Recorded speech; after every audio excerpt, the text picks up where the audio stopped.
भेंट करके जानकारी प्राप्त भई अंशुमान को कि कपिल जी के सन्निकट जाने से, उनका अपमान करने से हमारे पूर्वजों का अंत हुआ। और वहीं पे घोड़ा है। अंशुमान गए, अपने चाचाओं की भस्म को देखा, वहीं घोड़ा देखा। और जब विचार करने लगे कि इनको तिलांजलि दे, इसके बाद घोड़ा लेकर के जाए, तो गरुण भगवान के वाहन गरुण भगवान वहां उपस्थित हुए। और गरुण भगवान उपस्थित हो करके असमंजस को कहते हैं कि देखो ये ऐसे मरे नहीं हैं। तब बोले इनको कपिल भगवान की क्रोधाग्नि ने भस्म किया है। समझा करके गरुण जी ने कहा कि तुम जाओ, अभी घोड़ा लेकर के अपना यज्ञ पूरा करो, बाद में तुम गंगा जी से प्रार्थना करना। अगर गंगा जी आएंगी, गंगा जी के जल का स्पर्श होगा तो तुम्हारे ये जो काका हैं इनका कल्याण हो जाएगा, सबके सब भगवत धाम को जाए। और इनकी लौकिक क्रिया करने से कोई लाभ नहीं। गरुण भगवान कहते हैं ये ब्राह्मण के कोप से जले हैं, दग्ध हुए। गरुण जी को प्रणाम करके आ गए अंशुमान, घोड़ा दिया, यज्ञ पूरा हुआ। राजा सगर जी 30,000 वर्ष तक रहे, लेकिन सोचते रहे कि गंगा को लाएंगे, चले गए। अंशुमान तपस्ते पे गंगा यमन कामया। अंशुमान ने तपस्या की, गंगा नहीं आई। अंशुमान के बेटे दिलीप, इनसे भी गंगा नहीं आई। इन्होंने भी कई हजार वर्ष तप किया। फिर भगीरथ जब हुए, भगीरथ ने तपस्या की, ब्रह्मा जी प्रगटे, ब्रह्मा जी से निवेदन किया महाराज गंगा, उन्हीं से पूर्वजों का हमारे उद्धार होगा। ब्रह्मा जी ने कहा कि तथास्तु, गंगा तुम्हें प्राप्त होगी, लेकिन वेग इतना होगा कि रसातल में चली जाएगी। शंकर जी की तपस्या करो, उनसे निवेदन करो। तो भगीरथ ने दिव्य चरण के एक अंगूठे में खड़े होकर के शंकर जी की आराधना की। शिव जी ने कहा चिंता मत करो, हम गंगा के वेग को धारण करेंगे। तो भगीरथ को आश्वस्त किया, ब्रह्मा जी से प्रार्थना की भगीरथ जी ने, आप लोग 10 मिनट और विराजेंगे, 10 मिनट बाद ठीक आरती होगी। शिव जी की कथा चल रही है और दिव्य आज स्वरूप शिव जी का यहाँ उपस्थित होगा। ब्रजवासी आया हुआ है जो बढ़िया दिव्य शिव जी का स्वरूप बनाएगा। आज शिव जी की कथा है, इसलिए मंगलमय शिव स्वरूप का दर्शन हम करेंगे और दिव्य उनका पूजन करेंगे। थोड़ी देर धैर्य के साथ आप लोग विराजे रहे, ठीक 10 मिनट के बाद आरती होगी। तो ब्रह्मा जी गंगा को ऊपर से भेज देते हैं स्वर्ग से, और शंकर जी से भगीरथ नीचे प्रार्थना कर रहे हैं। गंगा जब वहां से चली स्वर्ग से, तो गंगा ने विचार किया कि हमारा इतना वेग है कि हम शंकर जी को भी बहा ले जाएं। बड़े वेग के साथ अभिमान में भर करके गंगा आ रही है। देखिए अभिमान भगवान के आगे नहीं टिकता, अभिमान का भक्षण करने वाले हैं भगवान। तो शिव जी जान रहे हैं गंगा के मन भाव को कि अहंकार में भर के आ रही। खोल दी जटाएं शंकर जी ने, और गंगा शंकर की जटाओं में समा गई। 1 साल तक रास्ता ढूंढती रही शंकर जी की जटाओं में गंगा, कि हमको मार्ग मिल जाए, हम चले जाएं। लेकिन 1 साल तक भटकने के बाद भी गंगा को रास्ता नहीं मिला। गंगा का अहंकार चूर्ण चूर्ण हो गया। परंतु भगीरथ जी ने अब निवेदन किया, महाराज कृपा करो, और हमारे पूर्वजों का उद्धार हो, इसलिए आप गंगा को छोड़ दीजिए। भगीरथ जी की प्रार्थना से शिव जी प्रसन्न हुए और उन्होंने जटा को निचोड़ करके गंगा को छोड़ दिया है। तो गंगा को जब उन्होंने जटा से छोड़ा, तो 3 भाग गंगा का पूर्व, 3 पश्चिम, और 1 भाग गोमुख से, उत्तर से, भारत भूमि के उत्तर में हिमालय, वहां से गोमुख से एक धारा गंगा की भगीरथ जी के पीछे पीछे चल दी है। जहां से गंगा निकलती वहां के मुनि महात्मा हर्षित हैं। इतना पुण्यमय जल है कि स्पर्श करने से, पीने से सब पाप दूर हो जाते हैं। तो जहां जिनको गंगा मिल रही है रास्ते में, सब गंगा जी का पान कर रहे हैं। अनेक नगरों को अप्लावित करती हुई गंगा अपने पवित्र जल से भगीरथ जी के पीछे पीछे चल रही है। रास्ते में एक जन्नू नाम के महात्मा है। तो जन्नू महात्मा का आश्रम पड़ा, श्री वाल्मीकि जी कहते हैं कि उस आश्रम को बहा लिया गंगा ने। तो जन्नू ऋषि को बड़ा कोप आया और उन्होंने गंगा जी को अभिमानी समझा और गंगा का पान कर गए जन्नू ऋषि। फिर से भगीरथ ने निवेदन किया तो जन्नू ऋषि ने अपने कान से गंगा को बाहर किया।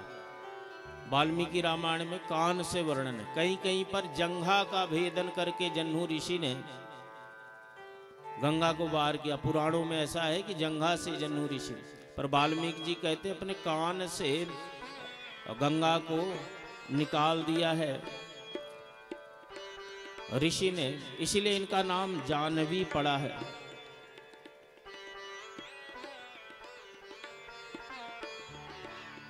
वहां से आगे बढ़कर के दक्षिण समुद्र के निकट जहां पर सगर पुत्रों का भस्म पड़ा हुआ है, वहां जाकर के गंगा ने स्पर्श किया है। तो जितने सगर के पुत्र थे सब शरीर का त्याग कर करके वो जो उनको प्रेतत्व प्राप्त था दिव्य स्वरूप धारण करके भगवत धाम को जाते हैं। पीतस्ते हम नरश्रेष्ठा करिष्यामि तव प्रिय। तो इस प्रकार से सारा सगर के जो पुत्र थे सब दिव्य लोक की प्राप्ति करते हैं। शिव जी के द्वारा दिव्य कल्याण है। सारे भारत भूमि निवासियों का, क्योंकि गंगा जी उन्हीं की जटाओं से अप्लावित भई धरती में प्रवाहित भई जटाशंकरी भी नाम पड़ा, इसलिए वंदन करते हैं। आज के दिवस कथा में श्री शिव जी का और शिव जी का ही पूजन और कथा का आज के यहीं पे विश्राम भी होगा। कल श्री राम जी की अन्य चर्चाएं करके विवाह महोत्सव मनाएंगे। यद्यपि कथा जो कही जा रही है पारायण से थोड़ा सा पृथक है, पारायण आगे है और कथा पीछे कही जा रही है।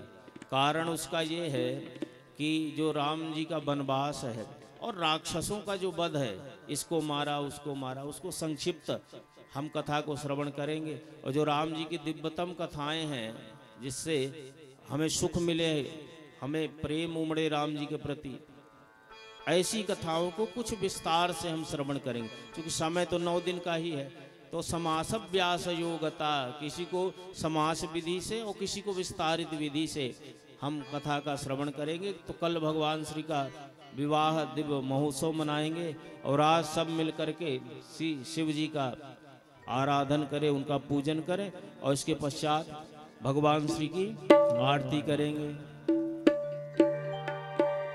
शंकर बोले शंकर भगवान की जय हो, बोले उमापति महादेव की जय हो। आप सभी लोग अपने अपने स्थान पर बैठे हैं कि 2 मिनट भोले बाबा की लीला चलेगी। आप सभी दर्शन कर लें, उसके बाद ही खड़े होंगे।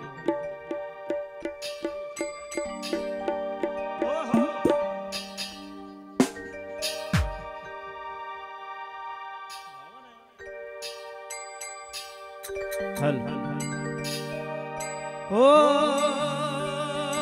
भोलेनाथ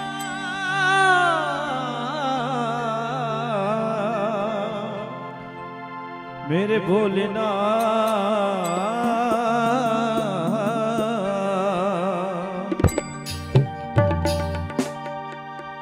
अरे बम बम लहरी बम शिव लहरी, बम लहरी बम शिव लहरी, सब गाइए अकड़ बम बम लहरी, अकड़ बम बम लहरी, बम बम लहरी। बोलो भैया, हाँ बम बम लहरी बम शिव लहरी, सब गाइए अकड़ बम बम लहरी, अकड़ बम बम लहरी, बम बम बम बम बम बम बम बम बम लहरी बम शिव लहरी, सब गाइए पकड़ बम बम लहरी, पकड़ बम बम लहरी, पकड़ बम बम लहरी। हो भोलेनाथ, हो भोलेनाथ,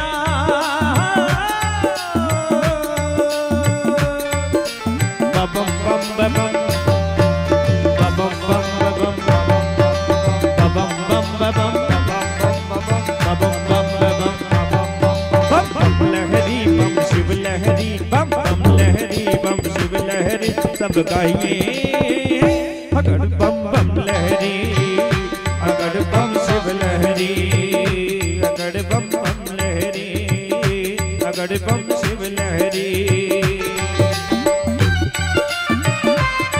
जय हो भोलेनाथ, बोले शंकर भगवान की जय हो।